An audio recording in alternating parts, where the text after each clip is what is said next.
Hello, friends. We are going to talk about the science technology. Three chapters I have done.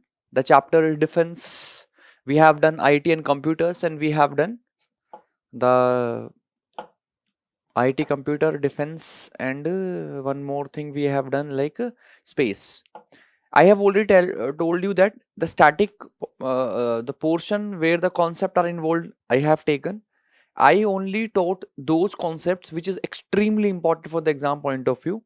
You have to substantiate these concepts with the current affair classes. Okay, we are not here for static syllabus or not for those things which is less important. We are here for the extremely important subject, because although you know that it's a May, only 1 month is far, so there is no point to learn the basic things at this moment, rather that focusing on the most important places. Like आपको पता है कि भाई 5G पे सब आने वाला है, आएगा तो 5G पे क्वेश्चन आएगा। अगर अब आएगा तो 5G पे क्वेश्चन आएगा, तो अभी कोई पॉइंट नहीं बनता कि 1G 2G 2.5G 3G पे भी PhD करें। समझ में आ रही है बात? रिसेंट डेवलपमेंट्स, क्वांटम कंप्यूटर्स, मैं क्वांटम कंप्यूटर्स को थोड़ा सा आज डिस्कस करूंगा, कल मिस हो गया था वो। तो क्वांटम कंप्यूटर्स खूब न्यूज में है, आएगा उस पर सवाल। तो एआई पे सवाल आ सकता है, मेटावर्स पे सवाल आ सकता है, तो जहां पे सवाल बनेंगे हम वही डिस्कस किए हैं, और यही चीज इंपॉर्टेंट है for exam point of view से, और स्पेशली जब 1 महीना पेपर में रह जाए। तो आज उसी क्रम में हम लोग हेल्थ पढ़ने वाले हैं, और हेल्थ को भी हम उसी तरह से पढ़ेंगे। जो सबसे इंपॉर्टेंट चीजें हैं उन्हीं को ही हम पढ़ेंगे। कुछ चीजें हैं जो हो सकता है कि हम छोड़ेंगे, लेकिन उन चीजों को इसलिए छोड़ रहे हैं क्योंकि प्रोबेबिलिटी आने की बहुत ही कम है। Instead of studying random things, please revise the polity, economics, basics. You will surely cross this milestone, this prelims. Okay? Chalo. So guys, I am here to talk about health today. I will talk about health. So in health, I will discuss important diseases. और ज्यादा PhD नहीं करवाऊंगा, ठीक है। पहला aspect जो important disease का है वो ये याद रखना है कि कौन सी डिजीज किस टाइप के क्या बोलते हैं स्पीसीज से कोज होती है, कौन सी डिजीज वायरल है, कौन सी डिजीज प्रोटोजोआ से होती है, कौन सी डिजीज बैक्टीरिया से होती है। तो मैं आपको इंपॉर्टेंट बताऊंगा। Leprosy, remember leprosy is always in the news. Leprosy always in the news. क्या बोलते हैं उसे? कुष्ठ रोग, फोड़ा फुंसी, है ना, बड़े बड़े फोड़े निकल जाते हैं शरीर में, ठीक है। तो जो कुष्ठ रोग है ये बैक्टीरिया से होता है, ठीक है। माइकोबैक्टीरियम लिपरे, नाम भी याद नहीं रहे कोई प्रॉब्लम नहीं है, बट रिमेंबर दिस, इंपॉर्टेंट। तो लिप्रोसी, न्यूमोनिया एंड टीबी, ये तीन डिजीज आपको याद रखनी है कि ये तीनों डिजीजें किससे होती हैं? बैक्टीरिया से होती हैं। सिम्टम्स पे सवाल नहीं पूछेगा क्योंकि वो कोई पीएमटी का पेपर तो करा नहीं रहा है, बेसिक बेसिक सवाल पूछेगा। लिप्रोसी भारत ने ऑलरेडी इरेडिकेट कर दी है, लेकिन अभी भी उसमें इसके केसेस हैं। ज्यादातर केसेस लिप्रोसी के आपको मिलेंगे ट्राइबल एरियाज में। बिहार में इसके बहुत केसेस हैं, झारखंड में इसके बहुत केसेस हैं, ठीक है। इसका फ्री ट्रीटमेंट है और इसकी दवाई भी अवेलेबल है। न्यूमोनिया बच्चों में होता है, ये भी एक बैक्टीरियल डिजीज है। टीबी के बारे में सबको पता है, टीबी के बारे में सबको पता है, इंपॉर्टेंट है टीबी, ठीक है। टीबी भी किससे होती है? बैक्टीरिया से ही होती है, ठीक है। टीबी के अंदर अगर बात करें तो टीबी में इशू किसका है? एंटी बैक्टीरियल रेजिस्टेंस का है इसमें, ठीक है। इतना याद रखिए, ज्यादा पीएचडी करने की जरूरत बिल्कुल भी नहीं है, ठीक है। तो leprosy, pneumonia end TB, I think list तो एग्जॉस्टेड है, बट आप इन तीनों को याद रख लीजिए, तीनों इंपॉर्टेंट है। अगर मैं वायरस की बात करने की कोशिश करूं तो एड्स अभी इतना न्यूज में नहीं रहता, तो क्वेश्चन आने की संभावना कम ही है, लेकिन कुछ इंपॉर्टेंट है। Ebola, foot and mouth disease जानवरों में होती है, ठीक है। मीजल्स, हेपेटाइटिस ए, ठीक है। तो ये जो इंपॉर्टेंट है। इबोला के बाद में निपा वायरस है, कोरोना वायरस है, नाम से पता चल जाएगा यार, नाम से, ठीक है। इबोला वायरस से, और Ebola virus generate dengue is again the virus. Dengue भी किससे होता है? वायरस से होता है। तो सारे बुखार अलग अलग होंगे। डेंगू का अगर बुखार है तो वायरस से है, मलेरिया का बुखार है तो प्रोटोजोआ से है। तो क्या याद रखेंगे भैया? यहाँ पे याद रखिए इबोला और Nipah virus start from Malaysia, ठीक है, और बैट्स में होता है, ये बैट्स में होता है, ठीक है, नीपा वायरस बैट्स में होता है और मलेशिया से शुरू हुआ है। इबोला वायरस, ठीक है, Ebola virus in the African region से शुरू हुआ है, अफ्रीकन रीजन से शुरू हुआ है, ठीक है। उसके बाद में फुट एंड माउथ डिजीजेस, ये जानवरों में होती है ये डिजीज, ठीक है, रिमेंबर ये भी वायरस से हो रही है। हेपेटाइटिस, ठीक है, हेपेटाइटिस बी किससे है, वायरस से है। मीजल और रूबेला ये भी वायरस से ही होती हैं, ठीक है, इंडिया इस पे भी काम कर रहा है अभी, तो रिमेंबर दीज डिजीजेस। आगे अगर मैं प्रोटोजोआ की बात करूंगा तो दो दो डिजीज के बारे में बात करूंगा। काला अजर, काला अजर होता है लिशमेनिया, लिशमेनिया प्रोटोजोआ से होगा, इंपॉर्टेंट है। और मलेरिया तो आपको पता ही है, ये भी पैरासाइट से होता है, Plasmodium. Remember these stuff, basic stuff है, बट इतना भी याद रखेंगे आप आंसर निकाल ले जाएंगे, ठीक है। आगे बात करूंगा थोड़ा सा, ये बहुत ही इंपॉर्टेंट वर्ड है जो खूब न्यूज में था। देखो पिछले साल क्या हो रहा था, आपको तो पता ही होगा पिछले साल क्या है। पिछले साल सबको ब्लैक फंगस हो रहा था और कोविड 19 में ये चीज वर्सन हो गई, ठीक है। कोविड 19 में क्या हो रहा था कि जब ये इसका जो डेल्टा वेरिएंट आया कोविड 19 का, तो लोगों का इम्यून सिस्टम कम हो रहा था, वीक हो रहा था, उस चक्कर में लोगों को, बहुत सारे लोगों को ब्लैक फंगस हुआ। ब्लैक फंगस को ही बोलते हैं mucor mucormycosis, mucormycosis ही बोलते हैं ब्लैक फंगस को। और ये जो ब्लैक फंगस है, ये इससे क्या हो रहा था, काला काला काले काले मतलब धब्बे हो जाना, ठीक है, स्किन के अंदर होल्स हो जाना, ये सब हो रहा था। तो ये इंपॉर्टेंट है, इसीलिए मैंने आपको बताया है, पोर्स के थ्रू ये जाता है। देखो इसमें आपको ये एक फंगल इन्फेक्शन है, पहली बात आप याद रखनी है कि ये एक फंगल, इसी तरह से ब्लैक ब्लैक फंगस हुआ, उसके बाद में व्हाइट फंगस हुआ, उसके बाद में येलो फंगस हुआ, ये तीनों फंगस से ही होते हैं। और ब्लैक फंगस को ही बोला गया था म्यूकोर माइकोसिस, तो फंगल से ही होती है ये। और ये कब होती है, जब अगर आपकी जो इम्यूनो सिस्टम है वो वीक होता है, तब ब्लैक फंगस की डिजीज आपको होती है, फंगस की डिजीज आपको होती है। अदरवाइज ये फंगल तो होगा ही होगा ऑलरेडी, लेकिन ये आपको अफेक्ट नहीं करेगा तब तक जब तक कि आपका इम्यूनो सिस्टम उससे फाइट अच्छे से कर सकता है, ठीक है।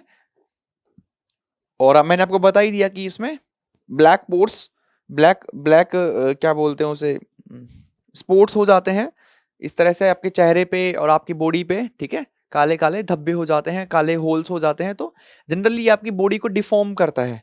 अदरवाइज में हेडक है, कफिंग है, ब्रीथिंग प्रॉब्लम्स हैं, तो ये सब चीजें वहां पे हैं। तो कोरोना के समय में 3 चीजें और न्यूज में थी, किस तरह का टेस्ट करवाएं, आरटीपीसीआर टेस्ट करवाओ भाई, खूब न्यूज में चल रहा है आरटीपीसीआर टेस्ट, ठीक है, इंपॉर्टेंट है भाई। फ्लाइट में जाना है आरटीपीसीआर टेस्ट कराना पड़ेगा, हॉस्पिटल में एडमिशन लेना, हॉस्पिटल में एडमिट होना है आरटीपीसीआर टेस्ट कराना पड़ेगा। तो आरटीपीसीआर टेस्ट खूब न्यूज में है, तो इसको समझ लो। आरटीपीसीआर टेस्ट में एंटीजन नहीं देखते हैं, आरटीपीसीआर में एंटीबॉडी भी नहीं देखते हैं, ठीक है, वो अलग टेस्ट है, एंटीजन टेस्ट अलग है, एंटीबॉडी टेस्ट अलग है। तो आरटीपीसीआर को पहले हम क्या बोलते हैं, मोलिक्यूलर टेस्ट बोलते हैं। इसके अंदर हम लोग डीएनए, जो कोरोना वायरस का जो डीएनए है उसको हम लोग क्या करते हैं, डिटेक्ट करते हैं, ठीक है। तो होगा क्या, पहले समझ लो, इसके अंदर पहले देखो कोरोना वायरस आरएनए वायरस है, ठीक है। अभी डीएनए आरएनए ये बेसिक चीजें हैं, नहीं आएंगी, मतलब आ भी सकती हैं लेकिन संभावना बहुत कम है। स्टेट पीएससी में आते हैं अब ये सवाल कि डीएनए आरएनए में क्या डिफरेंस है, एनिमल सेल प्लांट सेल में क्या डिफरेंस है। वैसे ये क्वेश्चन 2020 में आया इसलिए मुझे याद रह गया, लेकिन संभावना कम ही है, और कम संभावनाओं पे एग्जाम समय में नहीं खेलते हैं, ठीक है। तो जो आपका जो कोरोना वायरस है वो एक आरएनए वायरस है, उसको पहले कन्वर्ट करेंगे डीएनए में, ठीक है, और उसके बाद इसकी मल्टीपल कॉपीज बना के क्या करते हैं, डिटेक्ट करते हैं। याद रखना आरटीपीसीआर में डीएनए को डिटेक्ट किया जाता है, डीएनए को डिटेक्ट करते हैं, इसमें एंटीबॉडीज को डिटेक्ट नहीं करते हैं, ठीक है, क्लियर रहेगा। मोलिकुलर टेस्ट है, और इसका सैंपल कहां से लेंगे, गले से, गले से इसका सैंपल लिया जाता है। उसके बाद में that RNA converted into the DNA and then DNA is multiple copy are created, okay. आगे थोड़ी सी बात और करना चाहूंगा इसके ऊपर। सबसे पहले तो बहुत ही ज्यादा रिलायबल है, एक सफिस्टिकेटेड लैब चाहिए आरटीपीसीआर टेस्ट के लिए, और 2 दिन 1 से 2 दिन लगता है इसका रिजल्ट आने में, बट रिजल्ट काफी अच्छे होते हैं और एक्यूरेट होने की संभावना बहुत ज्यादा है। इसके बिहाफ में मैं दूसरे टेस्ट की बात करूंगा, वो है आपका antibody test. Antibody test, antibody test में क्या कर रहे हैं हम लोग डीएनए वीएनए डिटेक्ट नहीं कर रहे हैं। देखो क्या होता है कि कोई भी पैथोजन अगर आप में एंट्री करेगा तो आपकी बॉडी क्या करेगी, उससे फाइट करेगी, और उससे फाइट करने के लिए क्या होगी, वो बॉडी एंटीजन जो पैथोजन है वो एंट्री किया, आपकी बॉडी ने उसको रजिस्ट करने के लिए, उसको मारने के लिए कुछ रिलीज करेगी, उसे हम क्या बोलते हैं, एंटीबॉडी बोलते हैं। तो क्या होता है कि इस टेस्ट के अंदर बस ये डिटेक्ट करते हैं कि बॉडी के अंदर अगर कोरोना घुस गया है तो हमारी बॉडी ने कोई ना कोई एंटीबॉडी तो बनाया होगा, तो that antibody is detected. But ये फॉल्स है, जो कि हो सकता है कि एंटीबॉडी कोई और रीजन से बनी हो, सम अदर पैथोजन से बनी हो इररेस्पेक्टिव द कोरोना। तो क्या है कि इसकी रिलायबिलिटी कम हो जाती है। ठीक है, वैसे ये टेस्ट का फायदा क्या है, सस्ता होएगा, कोई सोफिस्टिकेटेड लैब नहीं चाहिए इसके लिए, और बहुत जल्दी इसका रिजल्ट आ जाता है। लेकिन सबसे इशू क्या है, रिलायबिलिटी इसकी क्या है, कम है। आरटीपीसीआर में क्या है, लैब अच्छी चाहिए, एक्सपेंसिव भी होगा, लेकिन रिलायबिलिटी अच्छी है, टाइम भी लगेगा, लेकिन ट्रस्ट अच्छा है। तो इसलिए आरटीपीसीआर टेस्ट के लिए ही ज्यादातर रिकमेंड करते हैं, other test we don't recommend. तो remember this small concepts which can be come in the paper. COVID को हम लोग इस बार नहीं कवर किए, बहुत 2020 में कवर हुआ है। तो हमने एक तो ब्लैक फंगस, ये भी कोविड के समय खूब चला था, ब्लैक फंगस, येलो फंगस, ये चीजें। दूसरा हमने टेस्ट अभी न्यूज में रहते हैं तो वो भी हमने डिस्कस किया है। डिजीजेस शुरू में मैंने बताई है, याद रख लीजिएगा भैया कौन सी डिजीज इंपॉर्टेंट वाली तो कम से कम याद रख लीजिएगा। अब ये गलती मत कर दीजिए कि टीबी वायरस से होती है, टीबी बैक्टीरिया से ही होती है। ठीक है, ये चीज आपको याद रखनी पड़ेगी, है ना। काला आजार इंपॉर्टेंट बुखार है बहुत बड़ा, तो ये भी किससे होता है, पैरासाइट से होता है, लिशमेनिया पैरासाइट से होता है। तो रिमेंबर दिस, है ना, इंपॉर्टेंट चीजों को याद रख लीजिए। 200 में से 200 का टॉप कभी नहीं जाएगी, अपना काम चल जाएगा। बस यही अभी एक महीने के अंदर यही स्ट्रेटेजी रखिए, बस हमको इस बार प्रीलिम्स निकालना है। और बस जो मैं बता रहा हूं उसको बार बार रिवाइज करिए, अप्लाई करके देखिए क्वेश्चंस के ऊपर, और सोचिए कि आप कैसे इस मिनिमम इंफॉर्मेशन से उत्तर निकाल पा रहे हैं। जिसको ज्ञान है वो नहीं निकाल, वो इस पेपर में पास नहीं होता है, उस पेपर में वो लोग पास होंगे जो उत्तर निकालना जानते हैं। ठीक है, चलिए स्लाइड्स में बहुत कुछ है। दूसरा मैं बर्ड फ्लू की थोड़ी बात करूंगा, बिहार में काफी बर्ड फ्लू फैला है। ठीक है, तो बर्ड फ्लू के बारे में अगर हम थोड़ा सा बात करें तो ये वाली स्लाइड्स की बजाय मेरे हिसाब से आप ये वाली स्लाइड पे फोकस करिए।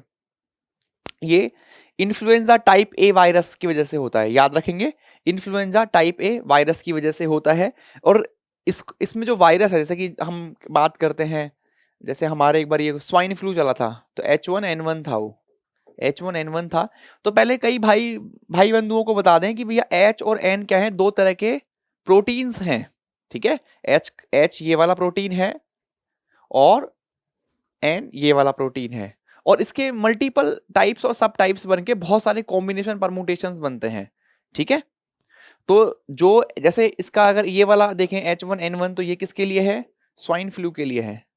स्वाइन फ्लू में क्या हो रहा है, पिग से स्प्रेड होता है। इबोला में और निपा में किससे था, बेट से था। इबोला में किससे था, बेट से था। स्वाइन फ्लू में किससे है, पिग से स्प्रेड हो रहा है। तो जो बर्ड फ्लू है गाइस, बर्ड फ्लू है ये टाइप ए वायरस से होता है। किससे होता है, ये टाइप ए वायरस से होता है। और देयर आर वेरियस क्या बोलते हैं मैं, कॉम्बिनेशंस बन सकते हैं। तो 18 नॉन एच ए सब टाइप्स हैं और 11 नॉन एन ए सब टाइप्स हैं। ठीक है, और ऑल नॉन सब types of influenza A virus can infect the birds, and वो फिर किस में आएगा, ह्यूमंस में आएगा। तो बर्ड फ्लू कैसे याद रखेंगे कि टाइप ए वायरस है ये। ठीक है, जो इन्फ्लुएंजा टाइप ए वायरस है, और ये जो वायरस है ये बहुत ही लीथल होता है, याद रखेंगे। जो ये बर्ड फ्लू वाला वायरस है, मतलब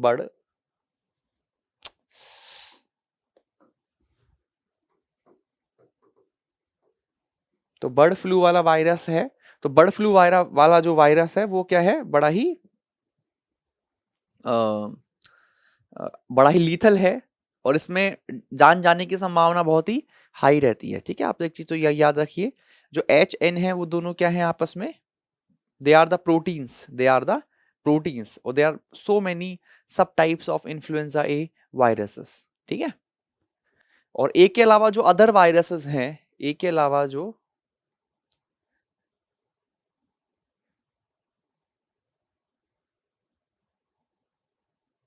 ए के अलावा जो, एक second,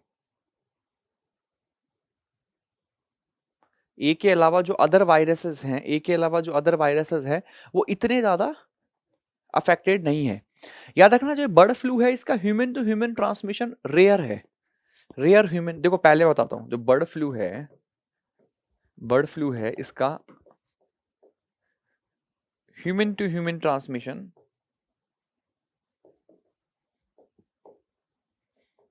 human to human transmission rare है, इसका human to human transmission rare है, याद रखना। और लीथल रहेगा ये, और इन्फ्लुएंजा ए से की वजह से ये होगा, बस आप इतना याद रखिए बर्ड फ्लू में।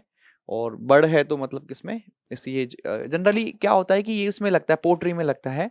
तो जब आप एग और ये सब कंज्यूम करते हैं, चिकन कंज्यूम करते हैं, तो ये ह्यूमंस में आता है, ठीक है।